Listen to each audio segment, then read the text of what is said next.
Trump के mission Greenland की बात, जिसमें एक और देश की एंट्री हुई है। बड़ा इंटरेस्टिंग है। ग्रीनलैंड एपिसोड पर गदर के बीच दुनिया भर में एक सवाल ट्रेंड कर रहा है, क्या अमेरिका का 51वां राज्य कनाडा बनेगा? कनाडा, क्या ग्रीनलैंड के बाद ट्रंप का अगला टारगेट कनाडा है? अब तक आप ग्रीनलैंड पर यूरोप बनाम डोनाल्ड ट्रंप की लड़ाई देख रहे थे, लेकिन अचानक से इसमें कनाडा की एंट्री हो गई है।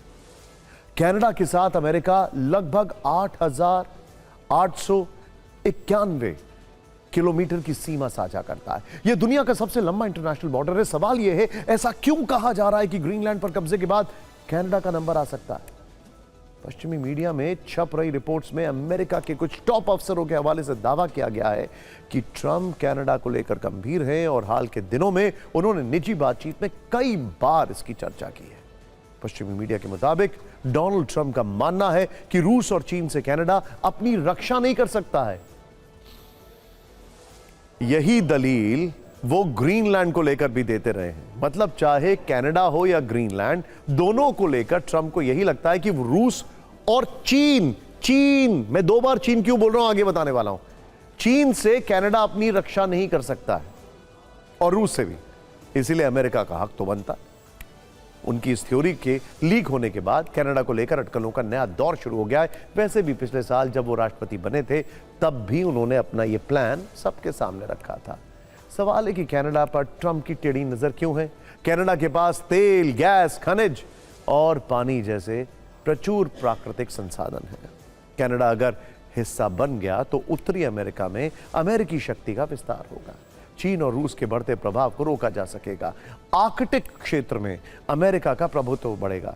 ट्रंप प्रशासन का तर्क है कि पश्चिमी गोलार्ध में अमेरिका का नियंत्रण राष्ट्रीय सुरक्षा के लिए महत्वपूर्ण है और कनाडा इसमें काम आएगा। ट्रंप की नाराजगी की वजह एक और है, और वो ये है कि कनाडा के पीएम मार्क कार्नी का चीन दौरा। सोचिए, वो चीन का दौरा कर रहे हैं और ट्रंप को लगता है कि चीन कनाडा के लिए खतरा है। इसको विरोधाभास कहते हैं। 13 जनवरी को कनाडा के पीएम बीजिंग में थे। कनाडा के किसी पीएम की 8 साल में यह पहली चीन यात्रा थी, जहां वो शी जिनपिंग से मिले और न्यू वर्ल्ड ऑर्डर की बात की। दोनों ने कई क्षेत्रों में निवेश और सहयोग बढ़ाने के संकेत दिए। कार्नी अमेरिका पर अपनी निर्भरता घटाने और टैरिफ को काउंटर करने के लिए चीन की तरफ हाथ बढ़ा चुके हैं। जाहिर है यह कूटनीति ट्रंप को मंजूर नहीं है। कनाडा चीन की जुगलबंदी उनको हजम नहीं हो रही है। ऊपर से ग्रीनलैंड पर भी कनाडा ने अमेरिका को आंख दिखाना शुरू कर दिया है, वार्निंग दे दी है। ग्रीनलैंड पर यूरोप पहले से ही आक्रामक है। अमेरिकी राष्ट्रपति डोनाल्ड ट्रंप ने ग्रीनलैंड को युद्ध का नया एपिसेंटर बना दिया है। भले ही अभी वहां गोले नहीं दग रहे, गोलियां नहीं चल रही, लेकिन ग्रीनलैंड पर कब्जे की उनकी जिद एक दिन जंग करवा कर रहेगी, क्योंकि नाटो में शामिल यूरोप के देशों ने ग्रीनलैंड को बचाने की कसम खाई। वहां नाटो सेना का अभ्यास भी चल रहा है। ट्रंप किसी भी कीमत पर ग्रीनलैंड हासिल करना चाहते हैं। ऐसे में उन्होंने टैरिफ के जरिए यूरोप पर दबाव बनाने की चाल चली। ट्रंप ने 1 फरवरी से Denmark, Norway, Sweden, France, Germany, Britain, Netherland और फिनलैंड से आने वाले सभी सामानों पर 10% शुल्क लगाने की घोषणा कर दी।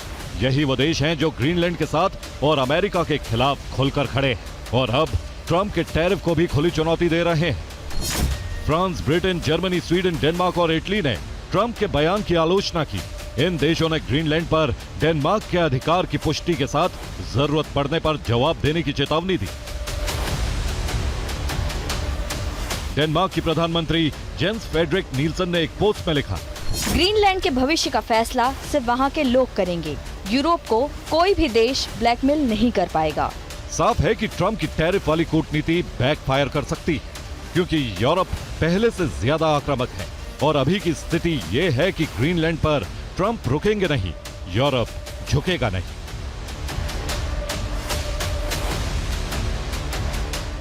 ट्रंप ने अपने ट्रुथ सोशल पर लिखा कि नाटो पिछले 20 सालों से डेनमार्क से कह रहा है कि वो ग्रीनलैंड से रूसी खतरे को दूर करे। दुर्भाग्य से डेनमार्क इस बारे में कुछ भी करने में असमर्थ रहा है। अब समय आ गया है और ये किया जाएगा। लेकिन ग्रीनलैंड पर यूरोप दूसरे मूड में चल रहा है। द इकोनॉमिस्ट की रिपोर्ट है कि ट्रंप को सबक सिखाने के लिए यूरोप अमेरिका पर बहुत बड़ा एक्शन ले सकता है। यूरोप में अमेरिकी मिलिट्री बेस बंद हो सकते हैं। यूरोप में अमेरिका के करीब 40 सैन्य बेस हैं जहां 84,000 से ज्यादा अमेरिकी सैन्य तैनात हैं। इसके अलावा यूरोप में अमेरिकी कंपनियों पर भी एक्शन लिया जा सकता है। अमेरिकी कंपनियों का यूरोप में $3.95 ट्रिलियन का व्यापार है, यानी ग्रीनलैंड पर अमेरिका को आर्थिक चोट देने की तैयारी है। ग्रीनलैंड पर 8 यूरोपीय देशों ने अमेरिका को वार्निंग दी। साझा बयान जारी करते हुए कहा कि ग्रीनलैंड की स्थिति में कोई बदलाव नहीं होगा। ग्रीनलैंड और डेनमार्क की संप्रभुता की रक्षा के लिए यूरोप एकजुट है। जर्मनी के रक्षा मंत्री बोरिस पिस्टोरियस ने तो यहां तक कह दिया कि ट्रंप के फैसले से नाटो के अस्तित्व पर संकट आ गया है। तो क्या ग्रीनलैंड पर तनाव को लेकर नाटो टूट भी सकता है? ये एक बड़ा सवाल। जर्मनी ट्रंप को नाटो के टूटने का डर दिखा रहा है। वहीं टैरिफ लगने के बाद ग्रीनलैंड से अपनी सेना वापस बुला ली है। इससे यह संकेत गया कि जर्मनी ने दबाव में आकर अमेरिका के आगे सरेंडर कर दिया। इस बीच कनाडा ने भरोसा दिया कि वो ग्रीनलैंड को यूएस का हिस्सा नहीं बनने देंगे। फ्रांस के राष्ट्रपति मैक्रो ने ग्रीनलैंड पर सिक्योरिटी मीटिंग ही बुला ली। वो सुरक्षा की समीक्षा करेंगे। कुल मिलाकर टकराव चरम पर है। बर्फिस्तान में बारूद किसी भी दिन फट सकता है।